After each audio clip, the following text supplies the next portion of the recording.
Aqui sou eu, Clemente Magalhães, em mais um dia de Music Lab 2019. E hoje eu trouxe os meus amigos favoritos. A gente já fez muito trabalho legal. Fred Nascimento, de novo, presença no canal. Daqui a pouco vai virar um playlist no Corredor 5. Cláudio Bess, grande instrumentista, professor, mestre. Guila Monster, baixo que respira. Yuri Nascimento. A gente vai falar um pouco sobre produção musical colaborativa.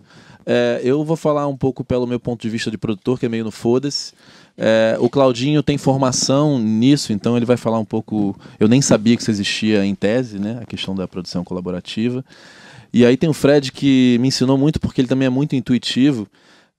Não sei como que é o processo no Lenine lá, queria saber. Eu acho que a gente pode falar um pouco do nosso processo e do processo de cada um de vocês em gigs que vocês estão. Me conta aí, Fred, por exemplo, na Legião Urbana, o processo de arranjos para show, já que tinha aquele repertório inteiro, era colaborativo? Era alguma coisa que vocês trocavam para chegar no resultado? Ou tinha um líder que uma única voz? Não, sim. É uma coisa que acaba acontecendo, né? Acaba acontecendo. Tem pessoas dentro do trabalho que são as pessoas que são os artistas daquela. A gente está falando de participação em gig, né? Porque, pô, Claudinho tem o trabalho dele, eu tenho o meu trabalho, Guila tem o dele, ele tem, entendeu? Então, quer dizer, se a gente tem nosso trabalho é porque nós somos criativos. E aí, cara, é um lance que você tem que segurar muita onda, cara. Acredito que isso aconteça em teatro também, tudo que é tipo de arte. Mas você tem que tomar cuidado para não ultrapassar essa linha. Apesar de você ser também um artista, ser criador, ser provocador de opiniões e tudo. Então, o que começou a acontecer comigo na Legião foi que o que uniu eu e o Renato foi a música, cara. Em primeiro lugar, foi a música.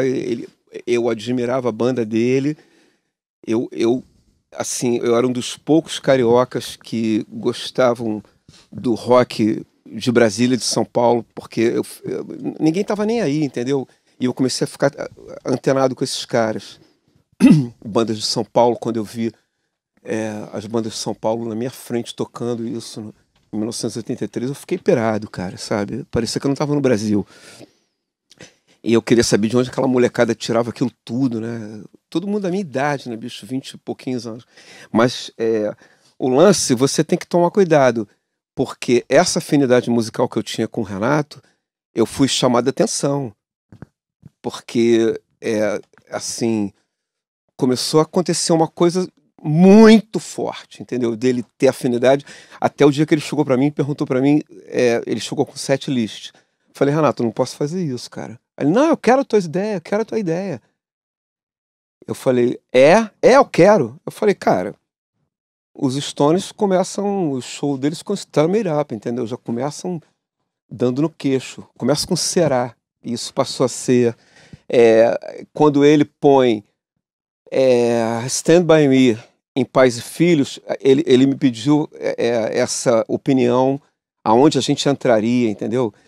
Muito bacana, e a gente chegou a fazer uma música. A gente só não fez mais, acredito que por causa disso, entendeu? Desse campo minado, entendeu? Então, na verdade, você está falando que a gente tem que ter esse cuidado quando você está trabalhando com terceiros, né? Porque isso já vem de mim, não precisaria ninguém me pedir. Aí, cara, quando um cara te pede, é porque você já sentiu que... Aí, o que acontece? O artista, ele começa a sacar, o líder, que você está segurando, fechando a portinha da tua criação. Você não está, entendeu? E o artista começa a não entender nada. E aí fica mais difícil ainda. O Fred, por exemplo, tem um processo muito particular, porque ele é muito intuitivo, né? Brilhante, muito intuitivo. E uma coisa que a gente aprende muito em estúdio é assim, tem uma hierarquia, sempre tem. Eu acho que sempre o patrão é o artista, a gente está todo mundo trabalhando para o artista, né, em prol do artista. Mas a gente, em grupo, a gente sempre trabalhou, tem uma hierarquia, é muito mais eu fico catalisador dos tais pilares que a gente falou aqui do artista, porque eu sei aonde ele quer chegar, e boto eles pra pensar junto, né? Porque tem um músico que a gente chama no nosso meio, que é um músico guigueiro, né? Eu tenho vários músicos guigueiros que não estão nem aí, o cara chega e toca, entendeu? E tem os caras, cara, que têm seus trabalhos e começam já a coçar o dedo, entendeu? E levemente você vai, faz um lance e você muda aquilo, né, bicho? Eu acho que o grande processo do trabalho colaborativo é que às vezes uma ideia gera uma outra ideia, que gera uma outra ideia, de repente uma ideia que aconteceu não aconteceria se fosse só uma pessoa, e não aconteceria em outro lugar, só porque aquelas pessoas estavam juntas, né? Eu acho que tem uma magia de estar todo mundo no mesmo lugar na mesma hora. Isso, acho que em qualquer área isso faz uma diferença, assim, tem até meditação. Se você medita sozinho em casa é uma coisa, quando você medita em grupo, as coisas acontecem de uma maneira diferente. Tava pensando, né, por que as pessoas pagam e vão num show? É pra ouvir, ela pode ouvir em casa a música, ela quer ouvir aquela música naquela hora, com aquelas pessoas. É quase como se você entrasse num clube ali com aquelas pessoas. Quem é que tava lá? Às vezes você fala do show, o cara, porra, eu tava lá nesse show. É a força de você ter vivido aquele momento com aquelas pessoas, e aquilo gravado é outra história. Não, quem tava lá, tava lá. E eu acho que quando a gente faz esse tipo de trabalho que você propõe muito bem aqui, esses arranjos, eles ficam com essa... Fica imprimido ali, fica impresso no arranjo. Isso quando você participa com o artista do nascimento do disco, cara, da gestação do disco, aí tudo bem. Porque eu chamo o Guila aqui, porque eu quero que ele dê o que ele tem. E assim, uma coisa de escalação de músicos que eu acho muito importante, que é igual ator, né? Até a gente estava num trabalho com um cantor romântico, e eu sei muito bem quando eu chamo o Guila, por que eu tô chamando ele. Mesmo ele sendo versátil, tem coisas que talvez não seja ele o cara. Às vezes eu falo, eu quero tanto Guila que eu acho que aquele se ajusta para ser algo... Mas sempre tem um específico, né? Então essa escalação, acho que tem a questão do sotaque de cada músico, né? Mas eu não abro mão de pessoas que estejam vivas no processo, sabe? A gente aqui bota todo mundo pra tocar junto. Vou só falar uma coisa pra entregar pro Claudinho. Por exemplo, eu assim que acabou a Legião, o Dinho me puxou pro Capital Inicial no acústico, né? Naquele processo lá. E aí, cara, o acústico era um disco de covers. Inclusive deles.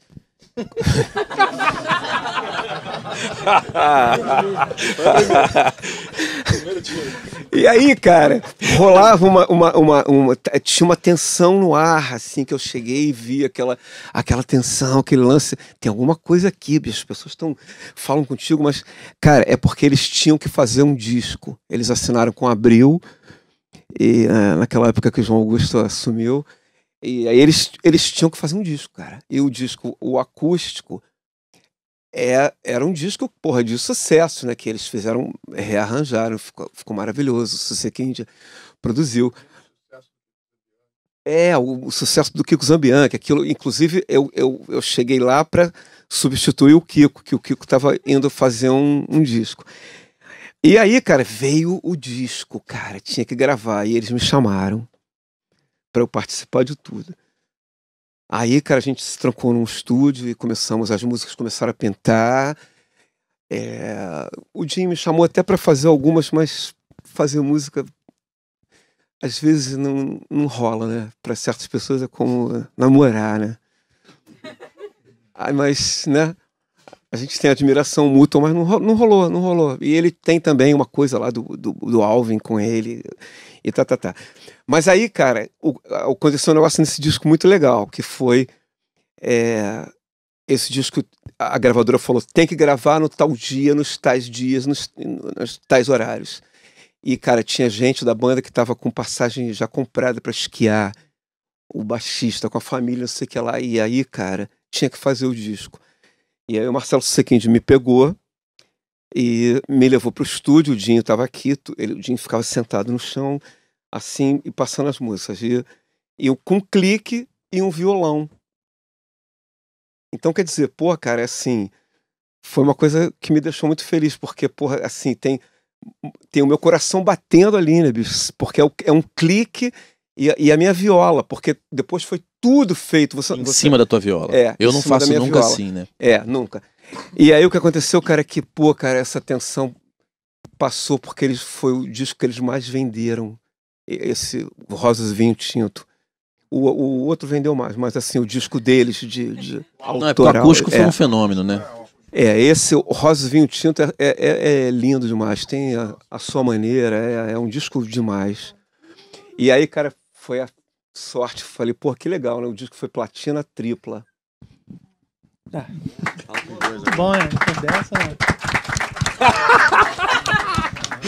É muito legal ouvir essas experiências, né? A gente ouviu o Fred contando a experiência dele com os grandes artistas dos anos 80, que a gente fez parte da minha vida também. Assim, é uma honra estar aqui perto, ter trabalhado. Pois é, uma fera aqui também. Todos eles, né? O Renato mais gostava. Tá. Não pode falar? Pode. Eu não sei como funciona o programa, tô mó penetra. Eu e Fred estávamos numa reunião. Você gravou uma música com o maior ídolo da carreira de Cleclito. Não, porra, tá todo mundo vem aqui quer me fuder. Porra, a astróloga veio aqui e falou que era o maior ídolo de Cleclito. Fredão, aí, porra. Todo mundo Paulo vem aqui quer me Ricardo fuder. é um ídolo de muita gente. Porra, bicho, todo mundo quer me fuder aqui. Depois foi Cazuza. E nós conhecemos muito bem seus ídolos. Eu interrompi ele que estava contando uma história só para saber se eu podia dar uma parte, porque depois eu quero saber se vocês querem o outro lado dessa história, entendeu? Porque Queremos. que aí eu posso oferecer isso. E o lado da história, cara? O lado da história do artista e do coletivo. Porque você era o artista no caso, né?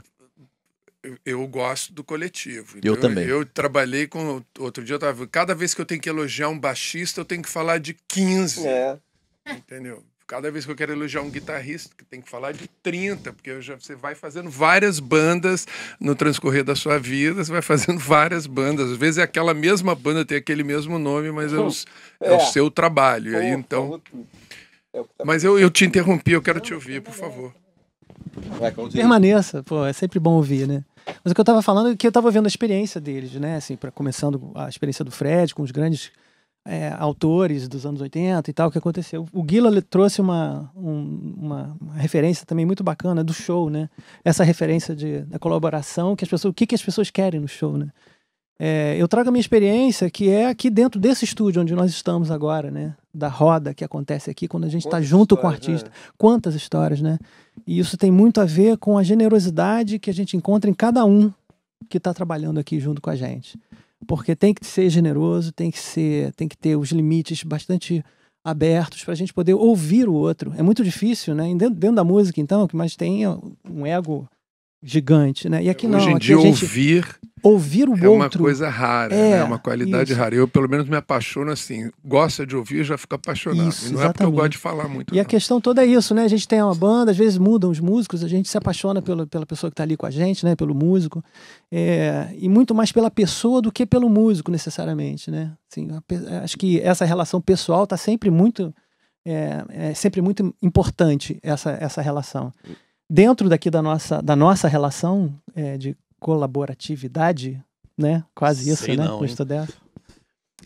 A gente construiu uma história muito bacana, né, Clemente? Assim. Brigamos também. Não, mas isso faz parte. Brigamos muito. Que relação. Porque um aqui... amigo meu que diz assim, meia pessoa já dá problema, imagina um grupo, né? Só para eles entenderem, normalmente quando a gente faz trabalho aqui, e a gente já fez discos assim... com Fagner, Milton Nascimento, pessoas que não estavam presentes, o que aumenta a responsabilidade. Duetos do Renato com a Laura Pausini, a gente fez sem eles presentes, assim. Um não estava mais vivo e ela estava lá na Itália. A gente normalmente monta, e foi engraçado que eu, no meu processo de querer ser artista, né, todos os produtores, os maiores, já trabalhavam nesse esquema de gravar o violão com clique. Eu acho que foi ao início do Pro Tools, né? Então tudo era um loop, aí você gravava aquilo, aí chamava o baterista.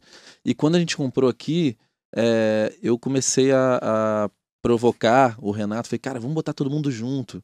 E aí a gente normalmente fica, o artista tem o seu fone, a sua via independente, todo mundo tocando junto e se olhando meio que em círculo mesmo. E esses encontros, eles geram experiências humanas, que são experiências que a gente não esquece jamais, muitas brigas, muitas risadas, mas resultados que a gente vai levar para sempre, para a vida. E a gente aprende muito um com o outro, assim.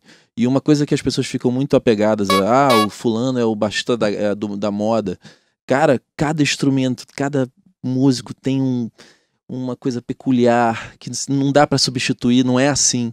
E a gente tem que... É assinatura, cara. O violão desse cara... e aí tem a outra coisa da escalação. Tem músicos que não funcionam com músicos, tem músicos que não estão abertos a participar de um processo como o nosso, tem gente que não aceita que você mude uma ideia. Então a gente, quando tá no processo assim, a gente tem que saber muito bem com quem a gente... O artista, tem artista que é careta, tem artista que é maluco, tem artista que usa drogas, tem artista que é evangélico, você tem de tudo. Então esse convívio tem que ser saudável também pelo ponto de vista humano, né? Porque se o teu artista é um artista conservador, tem que respeitar aquela pessoa. Você não vai chamar um cara que vai falar outras coisas. Então você tem que criar, ou então todo mundo se policiar para deixar aquele artista à vontade e fazer o processo ser fluido, né? Isso. E a gente já teve experiências aqui também com artistas que perderam essa fluência da criação na hora com os músicos, porque às vezes o cara compõe, faz, deixa a música lá e vai embora e deixa os músicos trabalhando. O Raimundo mesmo foi assim, né? Não só, mas vários outros, né? E eu acho que a gente acaba propondo uma experiência para aquele artista que ele tinha perdido lá atrás. Aí ele lembra, puxa, eu tenho ainda isso, eu posso fazer como banda aqui, e o cara sabe, né? Não, e todo mundo tocando junto, gente, tem uma respiração. É uma foto, né, do momento, é diferente de uma colagem de vários, desde que com Pro Tools, computador, essas coisas para gravar, a gente começou a trabalhar muito de retalho, né, e aí grava uma bateria, quantas gravações eu já tive que eu não tive junto de nenhum dos outros músicos. Que tá lá todo mundo suando música junto, de proveta, né? Um goza tá lá, ali, outro goza às lá vezes... e às vezes nasce o filho, né? Frankenstein. E às vezes com meses de diferença entre um take e outro. Não vou... tem discos maravilhosos que foram feitos assim. Agora, nada substitui uma foto daquele momento, assim. Uma coisa é uma colagem, outra coisa é uma foto. A gente aqui, quando dá certo, porque às vezes deu certo, não tá... Mas, cara, tá foda e é orgânico. A gente vai ali substituir, às vezes, uma nota, né? Tipo... Fica tudo... Mas isso também, para acontecer, tem que ter uma série de fatores que começa, como você estava falando, acho que é na escolha das pessoas em relação ao material, né? Porque quando a gente chega aqui, o som bom pra caramba, a gente já tem a tranquilidade de que o Renato vai deixar tudo certo no fone e no... O ambiente O ambiente, a luz aqui. Então, assim, é meio que como o cérebro fica dedicado a só você perceber as sutilezas do outro, assim, fica... O resto todo tá cuidado, né? Você vai falar que do Renato o cabo tá falhando. Ah, tá. Na hora que eu falei do Renato... Na hora que você falou dele. Foi ele, hein? Ele tem um botãozinho ali. Me diz uma coisa, curiosidade. O processo do Lenine, que você já toca com o Lenine há muitos anos, como que funciona os arranjos do disco? É colaborativo? Porque o Lenine passa um cara muito aberto, né? Não, sempre é. Os arranjos, é sempre tudo... Cada um cuida da sua parte e com aquela colaboração de sugestão. Pô, aqui você podia mudar um pouco pra casar com essa parte aqui e tal, mas geralmente cada um cuida do seu. Nos discos varia. Tem uns que foram feitos todo mundo junto. Já teve disco que ele fez uma guia de violão pra ele cantar. Aí depois o Tolstói tirou o violão. E eu e Pantico entramos sem ouvir o violão dele. Começamos...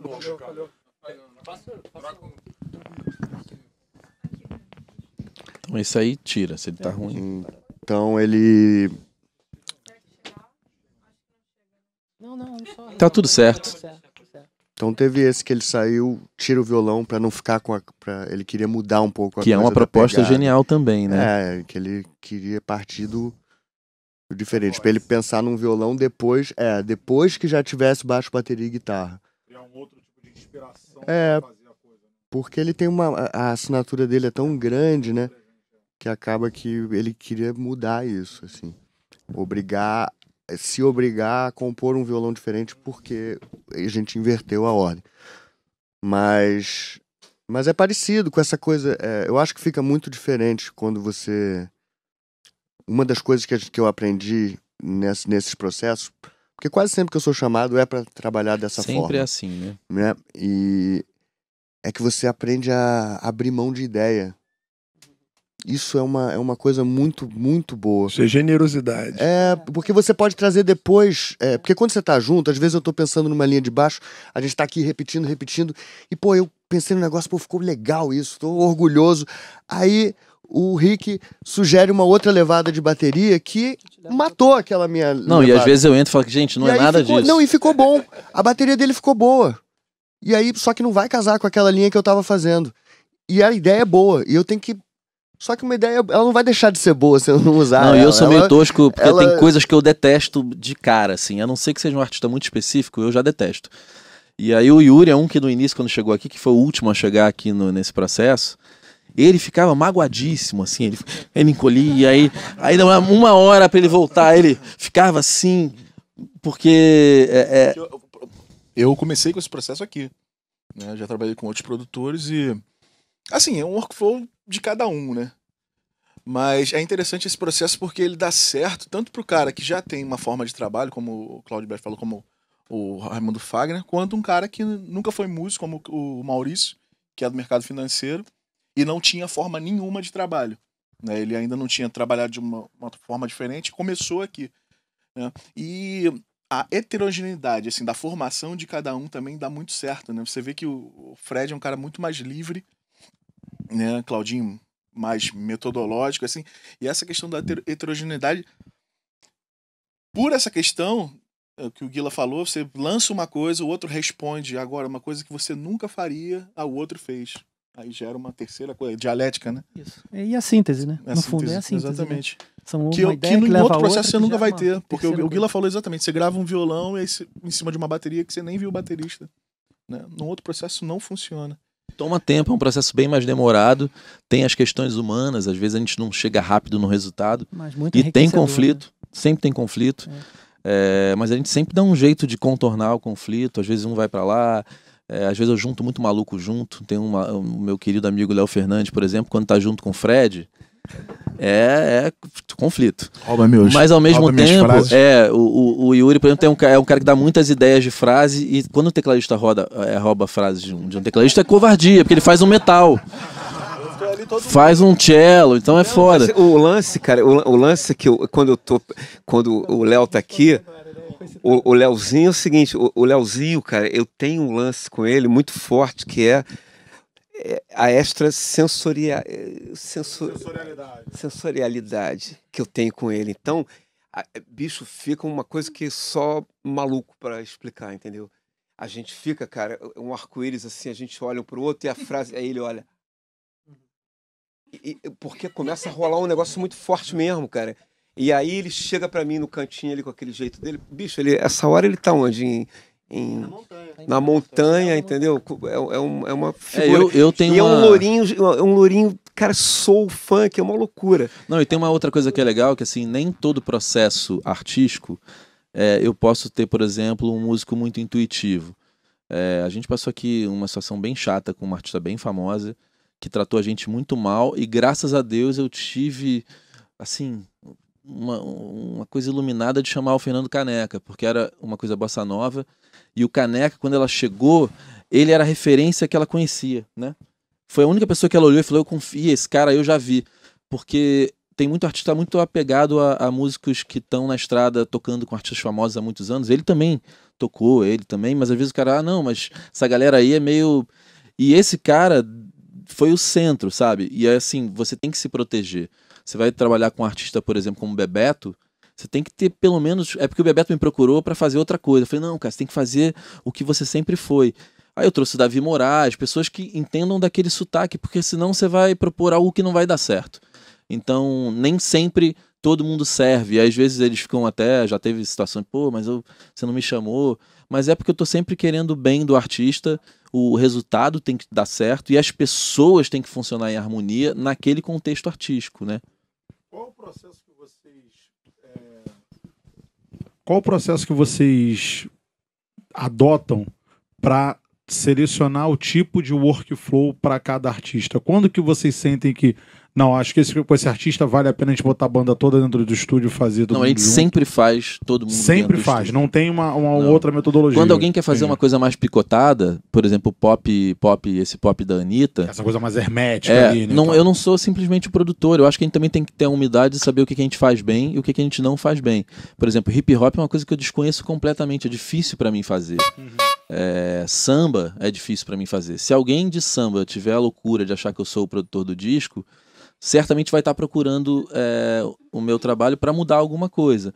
Mas se a harmonia for complicada, não adianta eu chamar músicos de rock que não tenham... A não ser que a gente queira subverter o formato completamente. Mas eu preciso de músicos que dominem aquela harmonia. Senão eu vou ficar vendido, né? Mas e os músicos que tocam de tudo que você imaginar? Pô, eu tenho pavor de... Não, tem músico que toca de tudo. Mas eu, assim, Clemente... Tem sim. Aliás, aqui essa turma aqui toca bem... quase tudo mesmo, mas eu gosto muito de músico que tá vivo. Tem ser humano que tá vivo artisticamente, que você sente que ele tá vivo, sabe? Tipo, essa galera aqui, e mais alguns que vira e mexe estão com a gente, estão disputando uma frase com... Tipo, todo mundo cede, mas assim, tá todo mundo querendo botar... E tem gente que chega, escreve um negócio e fica ali igual um morto-vivo. E a turnê, eu acho que as gigs, às vezes, transformam músicos em funcionários e não artistas mais, né? Eu gosto do conflito, eu gosto da troca, eu gosto da faísca. E, logicamente, se o artista é mais certinho, a gente tenta entender qual é o processo. Hã? Exatamente. Fazer o fogo. O que a gente faz é tocar fogo. Eu gosto muito da metáfora da construção, porque Goethe fala que a arquitetura é música solidificada, porque trabalha com diversos elementos. E a criação comum e a colaboração do esforço do indivíduo para o resultado coletivo é que faz um grande resultado final. Porque senão você abre mão da contribuição de pessoas que têm pontos de vista diferentes. E a riqueza tá aí. Quer ver uma coisa? A pergunta dele foi muito legal, cara. Repete ela, por favor. Não, porque como vocês falaram, eu também produzo, também trabalho, então eu entendo um pouquinho dessa metodologia. Então, como vocês falaram dessas diversas metodologias, às vezes você tem a sensibilidade, porque é justamente isso. Super rola de fazer com uma Anitta orgânico, todo mundo na banda. Mas talvez para uma determinada canção, para uma determinada coisa, para aquilo, você tem que adotar aquela determinada tecnologia. Eu, por exemplo, não sou o produtor para Anitta. Definitivamente. Eu mapeio o artista, cara. Qual é o teu processo de mapear? Como é que você...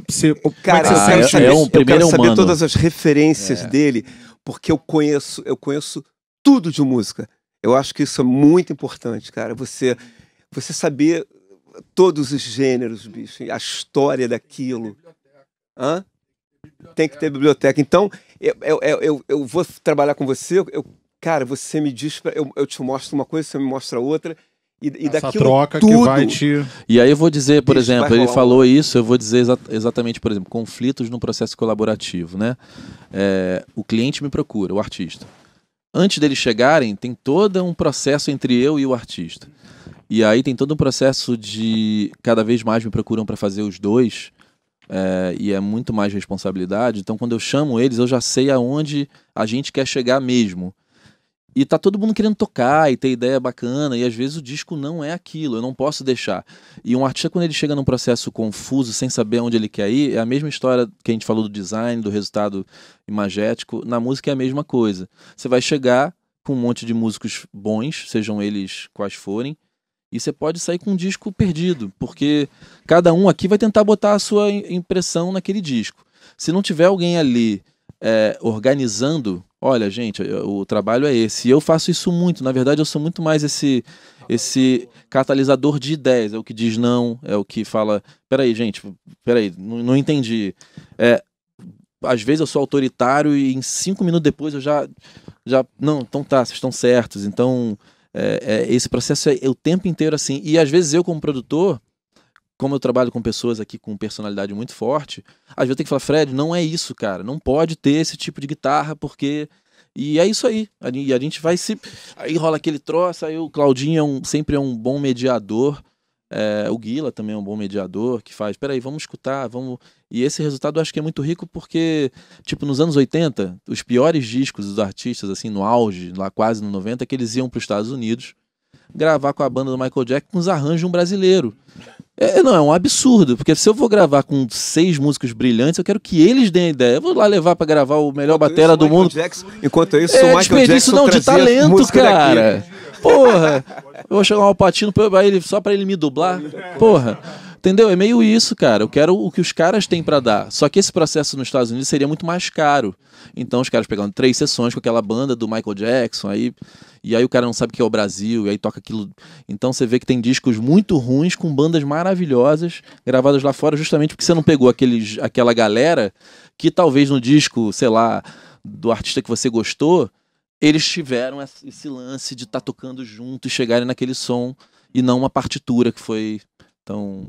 Exatamente. E a função do produtor nesse processo é muito importante porque o Clemente falou, normalmente, apesar da gente ser muito criativo, assim, a gente, né?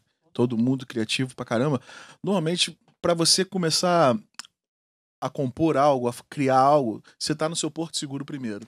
E normalmente não é isso que normalmente, 80% das vezes, 90% das vezes, não é isso que a música tá pedindo, o seu porto seguro, né? O que o Yuri espera dessa música? Eu espero sempre isso aqui, ó. Mas não é isso que a música tá pedindo. E, cara, o cara que vai dizer isso, não é você.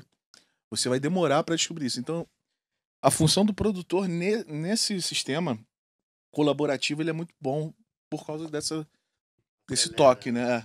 Esse toque, olha, não é aí. Porque aí você tá no teu porto seguro. E aí você tem que se repensar o que ele falou da generosidade, né? É uma questão de você trabalhar com a sua autoestima, né? Não é aqui. Isso aqui é o meu melhor. Mas a música não quer o meu melhor agora. Ela quer o melhor do outro.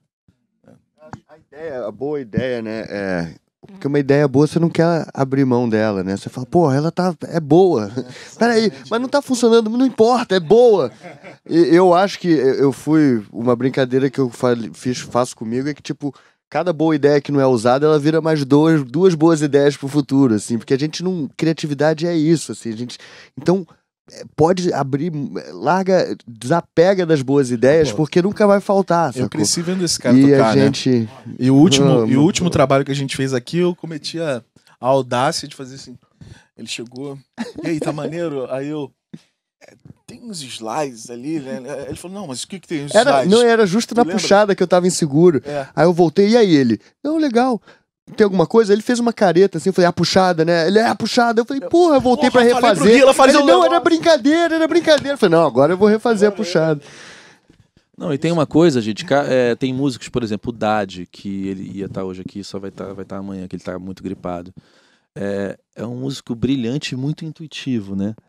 Então, às vezes você chama realmente um músico, você fala assim, cara, essa é a base pra fulano brilhar, sabe? Né? Não tem isso. A gente fala, cara, eu vou chamar o Davi Moraes porque ele vai resolver, ele vai conduzir já tá ouvindo, isso. Né? Ou eu vou chamar o Fred Nascimento, que eu já sei que esse violão vai conduzir todo um arranjo. E aí, às vezes, isso que é a loucura, porque às vezes o protagonista de um arranjo passa a ser o Fred. E aí todo mundo vai tocar, opa, entendemos que é o violão o fio condutor dessa história, então vai todo mundo trabalhar para aquilo ali. Logicamente isso é difícil de acontecer, muitas vezes as pessoas, não, mas aquela ideia... E aí sou eu que tenho que... Não, gente, peraí, cara, segue o Fred. A gente às vezes arranjo vocal, pô... Sim. Não, eu não quero perder essa corda solta. Sua corda solta, você troca, meu chapa. A minha não. O cantor exatamente, né? Sua corda solta, você afina. A minha, pô, na hora que fatigar, não troca, não afina. Não, e tem que ter hierarquia, né, cara? A voz do cantor é a primeira coisa de um trabalho. Entendeu? Pelo amor de Deus, né? Então, assim, a tonalidade tem que ser certa. Às vezes é um Fá sustenido da merda, mas assim, aí você pode até abrir mão e falar, peraí, mas será? Tipo, cordas, né? A gente tava com uma música numa tonalidade que é ruim para escrever corda. A gente abriu mão pro maestro poder escrever com mais conforto aquele arranjo. Teve até aquele lance do tom que você falou, quer ver uma coisa? que as músicas estavam sabe tão a alto. coisa que tá me dando mais vontade agora de fazer? Primeiro comer um doce. E a outra era a gente tá fazendo um puta de um som aqui agora. Mostrando pra ele. É assim, porra, entendeu? Falou que pra nem... caralho agora, falou pra caralho. Porra, bicho. Pô, mas agora não dá, Fred. A gente tem que marcar no próximo Music Lab, a gente pode propor isso. Mas eu tô falando só da vontade, entendeu? Propor porra, isso. Temos um cantor, temos um baixista. Mas o que nós estamos fazendo agora aqui? É um arranjo colaborativo. É um arranjo colaborativo. Estamos colaborando com as nossas ideias. Desculpa fazer mais uma pergunta, porque esse assunto contrário. me interessa pra caraca. Foi mal. Desculpa aí. Eu acho que a pergunta é mais inteligente do que a resposta. Que isso, jamais, de maneira alguma. Eu faço umas perguntas que dão nós, bicho. A pergunta... Bom, cara. A pergunta, na verdade, agora é pra todo mundo, assim. Pro Clemente. Clemente, como é que é ser um produtor de produtores? Pra vocês, como é que é... Vocês que são produtores, serem produzidos, e como é que é essa troca no campo da produção? Assim, o que vocês absorvem, o que você absorve deles? Bicho, é saber que a banca tá com teu amigo. Entendeu? A banca O Fred ele. tem por muitos estúdios que ele entrou na vida numa época que era mais verticalizado, né? Hoje não é mais tanto. Você tinha o regente, o arranjador, não sei o quê. Ele aprendeu. Entendeu? Você não, porra. Cara, tem gente que chega na técnica ali e dá opinião. E era verticalizado pra caralho, né? Entendeu? Tipo... eu acho o seguinte, eu gosto de trabalhar com artistas, não com músicos, que tem uma grande diferença, né? Porque se você pensar o estudo de um músico, pode ser a coisa mais boçal do mundo, ele pode ser um... Onde está a arte nisso? É uma execução, né? E logicamente tem os caras que são super executores e super artistas, mas tem super maratonistas de instrumento, que não são artistas, eles não têm sensibilidade, eles só têm velocidade, porque igual se eu correr na praia, eu vou correr rápido. Então eu gosto de artistas, de estar do lado de artistas. Eu considero cada um desses caras aqui artistas. O Guila poderia produzir um disco meu se eu fosse cantor. Cada um deles poderia. E eu acho que eu aprendo todos... Na verdade, cara, eu sempre falo que eu adoro decorar coisas, né? Botar um quadro ali, aí eu pinto uma parede, eu sou um idiota, não entendo nada de arquitetura. Aí eu falo, pô, você botar um preto no teto, aí fala, caralho, então aquela parede eu tenho que mudar de cor. E assim eu vou indo. E eu vejo, no meu caso, eu vejo produção musical como mais ou menos eu chego, a sala tá branca, aí você fala, caralho, se botar a parede vermelha ali, fudeu. Aí eu fico, porra, Fred, aí vai clareando, eu vou vendo, e de repente esse disco tá pronto. Eu vejo ele, e eu não sou um grande músico, e aí tem muita gente babaca que fala, porra, meu cara não é músico. Bicho, disco produzido por músico é uma merda. Porra, bicho, a melhor frase de do música. Niemeyer pra mim é música é arquitetura. Exatamente, eu vejo música dessa forma, entendeu? Das coisas conversarem, aí na mix também você começa a tirar mais coisa, gera espaço, e tem sempre a hierarquia, eu acho. Cara, nessa música é o piano que tá levando, então, tipo, às vezes eu limo, a gente saiu de muito processo aqui, que às vezes eles vêm ver a mix final, pô, cadê minha guitarra? Eu falei, não tem. Acabou. Já fiz isso muito. Cadê aquela guitarra? Morreu, não tem mais. Mas também tem uma coisa do Clemente que, assim, apesar dele achar que ele, não, daqui eu sou um músico. Teve dias, eu e o Claudinho, a gente penando ali com a harmonia. Não, é isso? Não é aquilo. Ele pegou isso é impressionante. Ele sentava ali e pegava. Não, gente, é isso aqui. É sol. Caramba, era isso sol. mesmo. Porque eu sou intuitivo, entendeu? E a vida depois ficou boa, porque a gente começou a trabalhar aqui, assim. Mas no início desse estudo a gente não tinha equipamento para fazer desse jeito que a gente faz hoje, porque a gente tem vias independentes para cada um, fica todo mundo sofazinho, né, baseado, tudo, bebida, pá.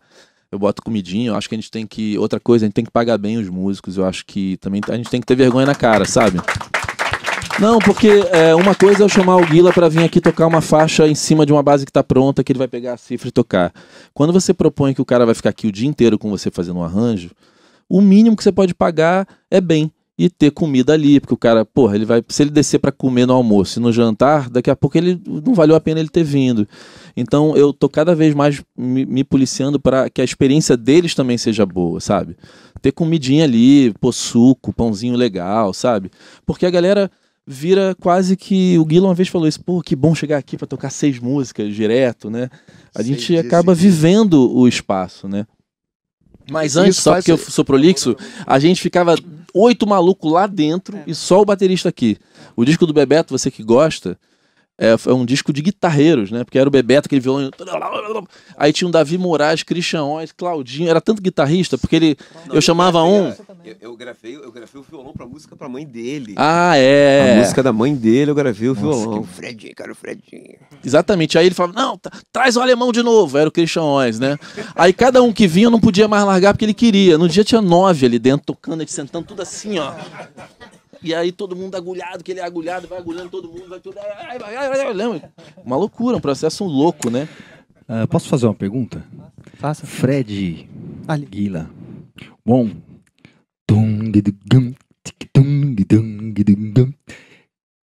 Nesse processo desse som do Olhos de Raio-X, eu toco na noite há muito tempo, todo mundo quer enfiar a mão no seu groove e acaba com o groove do Guila, né? Acaba com o som. Ele é muito simples, né? É difícil ser simples, né, Guila? Cara, mas eu entrei depois, esse disco... Do acústico. Do Olhos de Raio-X? É. Ah, pode crer. Acústico. E a pergunta mesmo que eu queria fazer para você e pro Fred é sobre como que você... Como que funciona... Os dois usaram orquestra, né, no Capital e no Lenine, né? Como que funciona a relação da banda com os músicos eruditos, né? Que os caras vivem em outro planeta, né? É isso que ele tava falando. Cara, eu faço arranjos de corda com a minha cabeça. Mas eu acho sei, que eu ele sei o cello, eu sei as violas, eu sei tudo que eu quero. Não, mas eu acho que a pergunta dele foi mais quando você vai fazer um acústico MTV que tem uma orquestra tocando junto de uma banda. Vocês estão lá na Você vai lá. Eu vou chegar lá. Eu dou uma opinião pro cellista tranquilamente. Falo pra ele, pô, e aí, tudo bem? Ah, e aí? Fred, E aí, sem daqui a passar pelo maestro. Não, porque às vezes é uma coisa... um maestro com cara do cello, entendeu? Certo. O mesmo processo de você do que eu falei na primeira resposta. É a mesma coisa, você chega e sugere pro...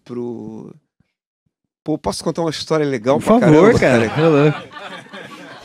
Cara, a gente terminou um ensaio da Legião. Aí Renato falou pra mim assim, Fred, vem cá, eu preciso lá no Municipal, porque o homenageado do prêmio Shell, aquele cara que fazia os prêmios, McLean.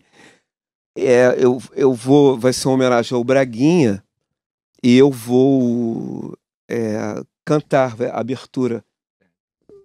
Eu vou cantar com orquestra. E o maestro era o Chiquinho de Moraes.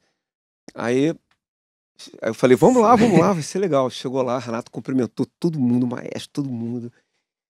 Aí, cara, ele entrou cantando, ensaio, né? Aí ele cantou belamente, bicho, até o final. Aí o cara ficou todo mundo pirado. Aí ele falou assim, posso dar uma sugestãozinha? Aí, cara, o Chiquinho, pode, Renato. Sabe em Dom Giovanni, uma ópera do Mozart, tem um cello que faz... E eu sempre ouvi o Carinhoso e eu lembro de Mozart. Cara, mudou. Não, podemos, cara. Mudou. Também tem um lance ali, o piano, na hora...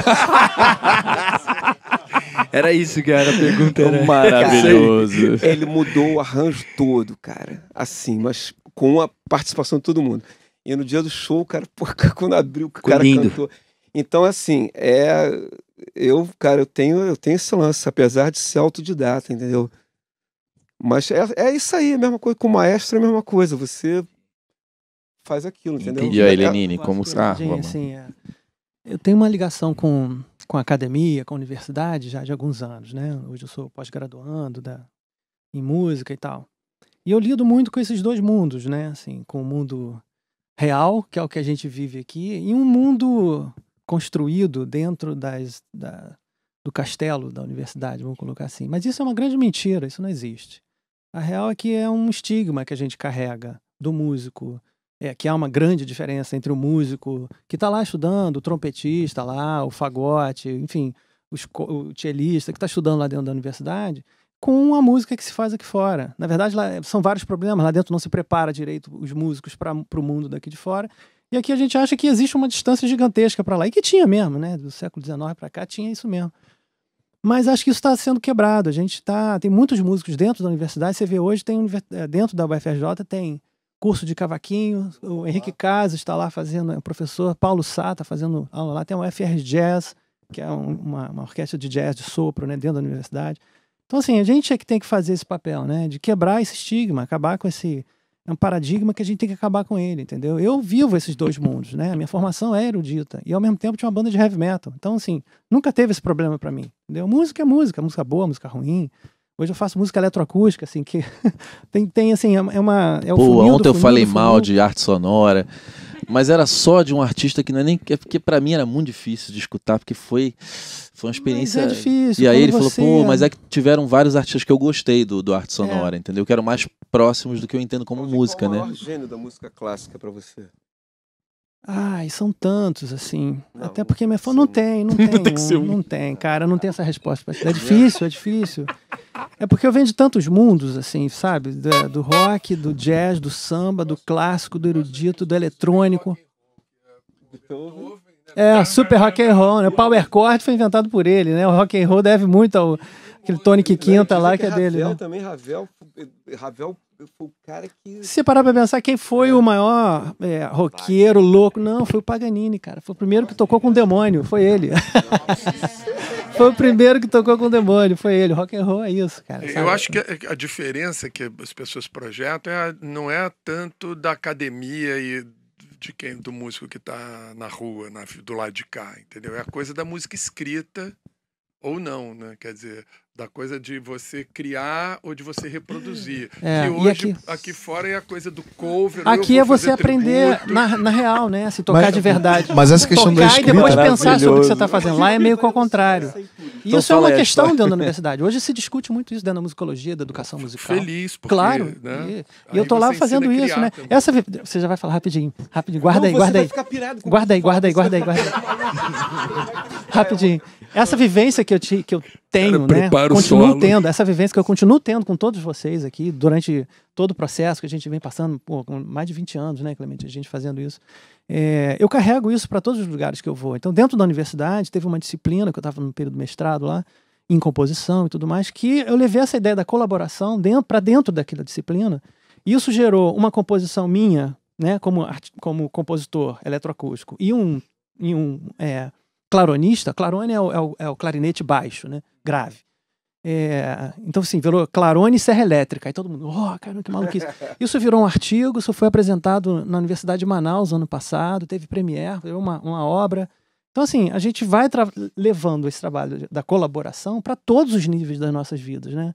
Acho que isso vale até para dentro de casa também, né? Tem gente que tá casado e não tá colaborando com o outro também. Trabalho colaborativo é trabalho, primeiro, né? Uma coisa que você falou da questão da orquestra... Generoso, Eu... amoroso, generoso, se dar, ouvir o outro. Tudo isso tem aqui, cara. Nós somos casados sem sexo, mas somos casados, no centro. Fala o que você queria falar. Cara, quem lembra de Amadeus, aquele filme sobre o Mozart? Quem lembra bem mesmo. Cara, a melhor cena. É isso aí. A melhor cena é o seguinte. Cara, pra quem não viu o filme, pra vocês verem o limite. Pô, eu tô falando isso porque tem tudo a ver. Isso que vai. Essa cena com o respeito, com o limite, entendeu? Tem tudo a ver. Cara, tem uma cena que é o seguinte: o Salieri é o cara que mais ama o Mozart na vida, mas é o que mais odeia porque inveja ele mortalmente. A arte dele queria ser ele, cara. Queria ser não, porque o João Paulo, um amigo nosso, ele ficou com tanta pena do Salieri. Ele dizia que o Salieri era assim, em Viena, Mozart e o Salieri. Então, assim, o cara era uma coisa de louco. E o João Paulo quis fazer um projeto só com músicas do Salieri. Aí tem uma cena que é o seguinte: o Mozart chega numa festa na corte, né? E o Salieri, quando ele entra, bicho, ele olha, é o fã dele, mas ao mesmo tempo, assim, como se ele fosse o Mark Chapman e o Mozart, o Lennon, né? Ele fica maluco aí, cara, eles vão pro piano, o rei fala: senhor Salieri fez uma música para você, Mozart.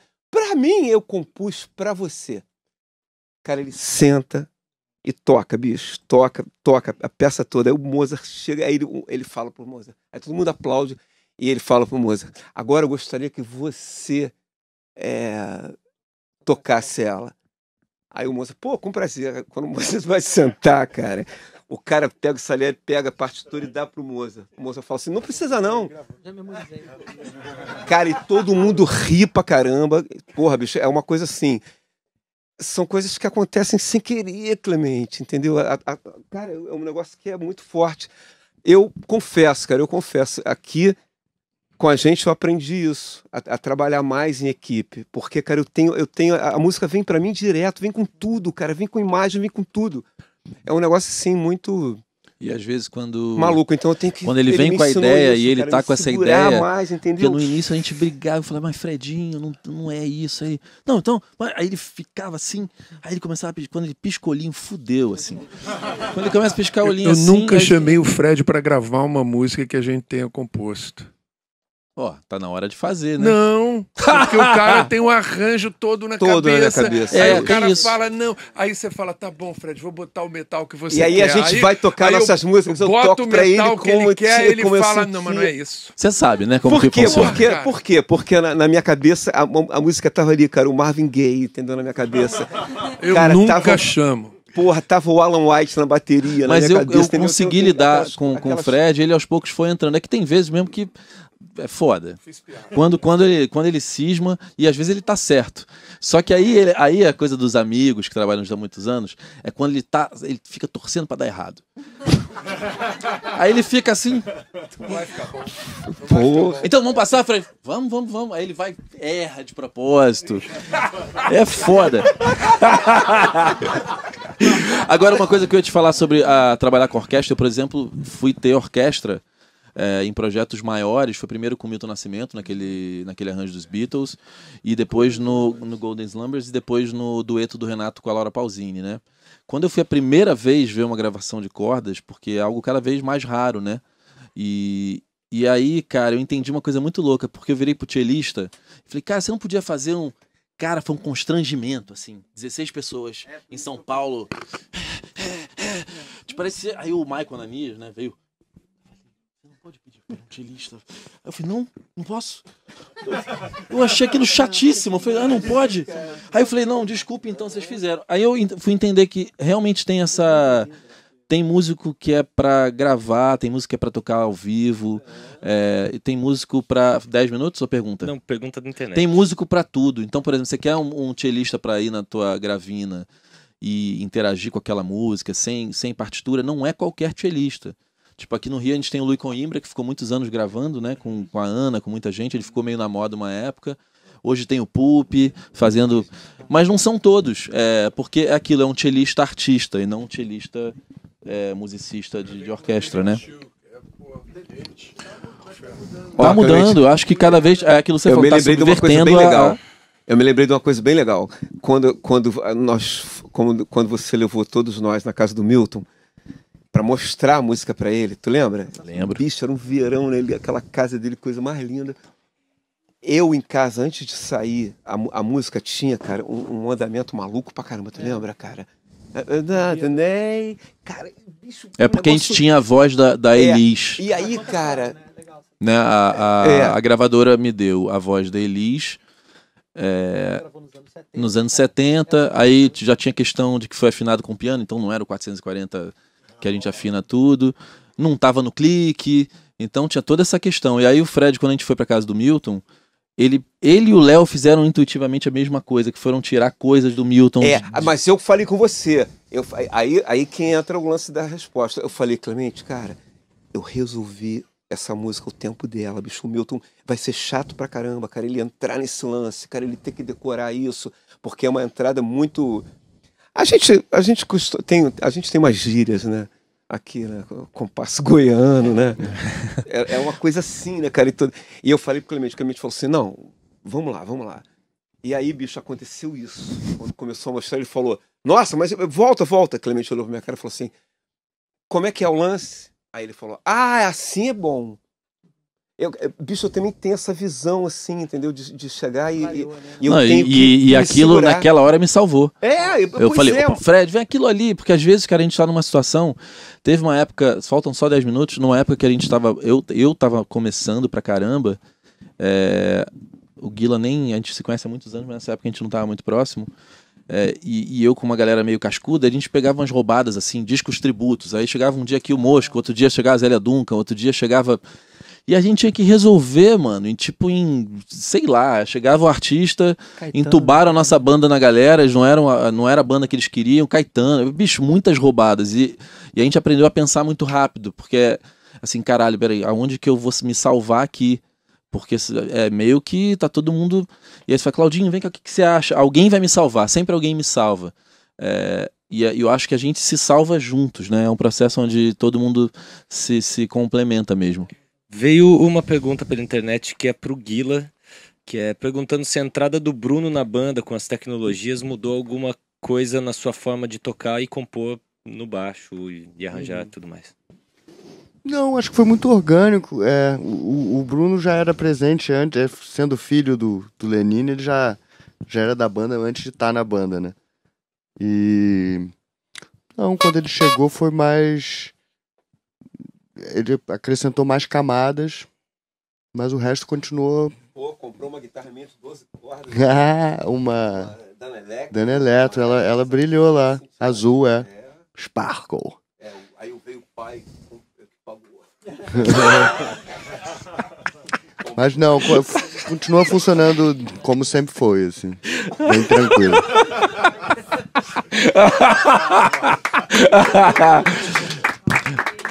Vem cá, alguém tem alguma pergunta? Que a gente já tá aí nos 7 minutos, 6 minutos finais. Foi mal, hoje tá foda, foi mal pra caraca. Pro Cláudio, que vive também mais essa coisa do lado acadêmico, quais são as grandes diferenças que você sente entre a música da rua e a música academia no sentido prático mesmo, assim? O que você percebe às vezes, por exemplo, eu sou músico, eu fui formado em igreja. E aí depois comecei a tocar na rua. E aí, vira e mexe, você tá tocando, a galera da rua tem um baile diferente, tem um time, tem um negócio que a galera da igreja podia ter. E talvez a galera da rua podia ter um pouquinho mais da disciplina e da organização que a galera da igreja tem. Essas coisas assim que você sente tocando de universos que parecem díspares, mas nem são tanto assim, mas... Eu começo pensando assim, entendo isso que você falou, mas são várias músicas, né? São vários músicos da rua e camadas diferentes, tipos diferentes, dentro da universidade também. Mas acho que tem uma diferença que assim, é básica. Assim. Quem começa a tocar um instrumento, como a gente diz na rua, né? Ele começa a lidar primeiro com o som, com o próprio instrumento, com a música em si, com a composição e tudo mais. O garoto que está dentro da universidade, que chega de cara na universidade, ele quer aprender a ler a partitura, aprender a ler as peças que o Beethoven tocou, que o Mozart, Schubert, Schumann, enfim...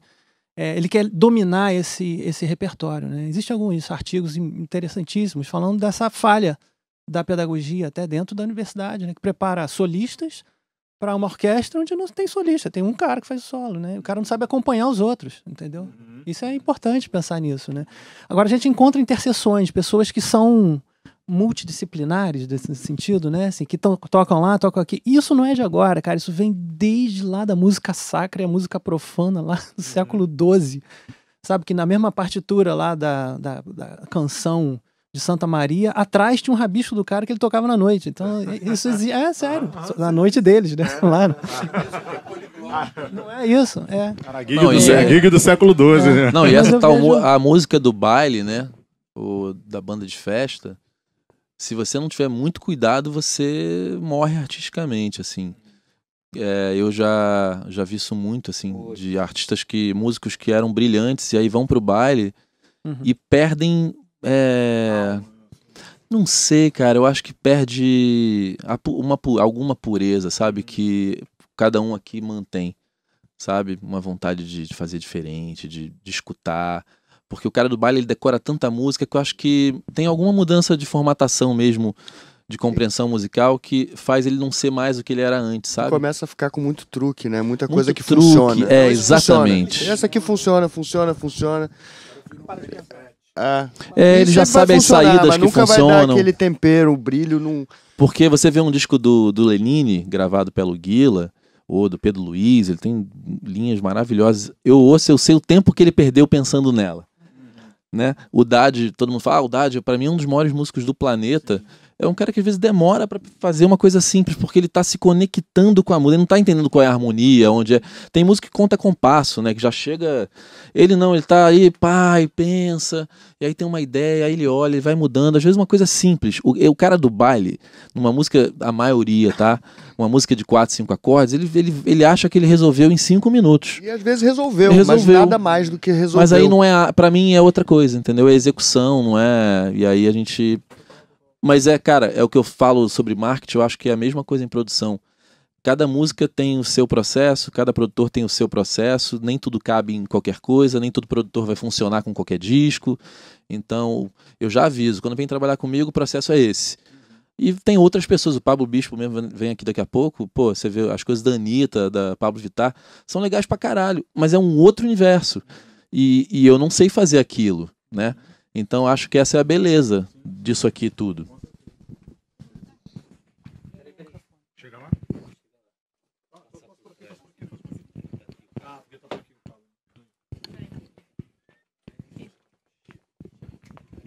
Eu não sou da área da música, né, gente? Mas eu vi contrastes aí do acadêmico e do autodidata. E hoje a gente falou muito a palavrinha ego. Queria saber se dentro de uma banda que existem os dois tipos de música, a gente sabe que um não quer dizer que estuda mais que o outro, né? Mas se existe algum tipo de ego numa banda que tenha esses dois lados do artista. Na minha visão tem, claro que sim. Tem o músicos que padeiro não lá no dá lado de pra... casa tem um ego gigante, assim. Não, ó, eu vou te falar, como produtor eu te digo, tem cara. músico que você não pode...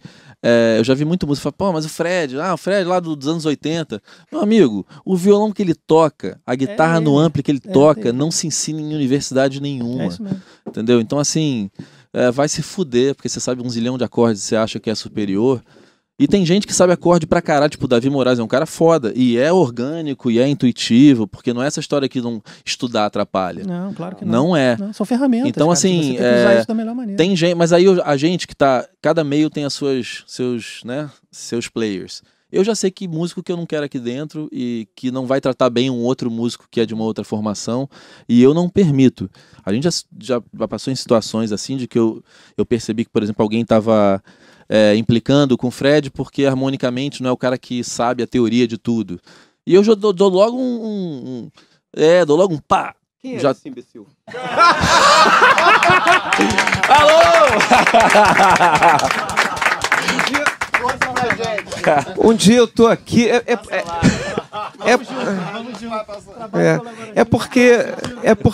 Porque eu já passei por tantas fases. Existe até a fase dos grandes babacas que cultivam lendinhas, lendas babacas, entendeu? Que não pode, coros com distorção, que o Mark Knopfler, que o Dire Straits não é uma banda legal, entendeu? Um dia eu tô aqui, cara, com uma Stratocaster desse cara, preto e vermelho, standard. Cara, um amplificador, um Fender Twin maravilhoso. Cara, eu falei, cara, não quero mais nada.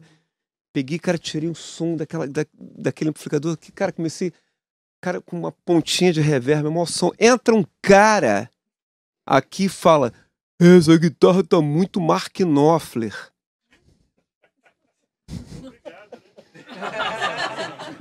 Aí eu cheguei, cara, você lembra disso? Quem é esse babaca? Um imbecil, entendeu? Um imbecil que caiu de paraquedas, porque eu tenho que fazer um programa sobre os paraquedistas, cara. Pessoal da PQD, um monte de porra, caramba, bicho. Tem que fazer um dia só com essa história, porra. A gente tem que terminar, aí, cara, Fred. quer dizer, e tem mais, eu não me lembro mais, tem essas lendas de babacas, entendeu? No Capital Inicial, quando eu cheguei lá, não podia se falar do Queen, nem do Yes. Cara, não podia falar do Yes. Será que o nego já ouviu o Yes Fragile, cara? Putz, cara, nossa senhora, Roundabout, entendeu? Então que tem essas babaquices. E eu conheço muito da música punk também, entendeu? Cara, tem bandas punk que tem uma educação. Eu fui ver agora. Ó, o quê? Eu amo você, Fred. Não, agora eu tô sério pra caramba, cara. Amigos, porra, muito obrigado por esse papo maravilhoso.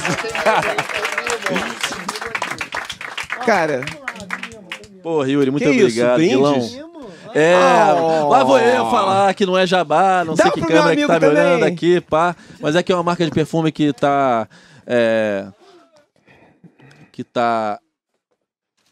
empreendendo vontade de junto com cantar uma músicos e música. artistas. Aliás, o CD do Rossini foi bancado por essa marca.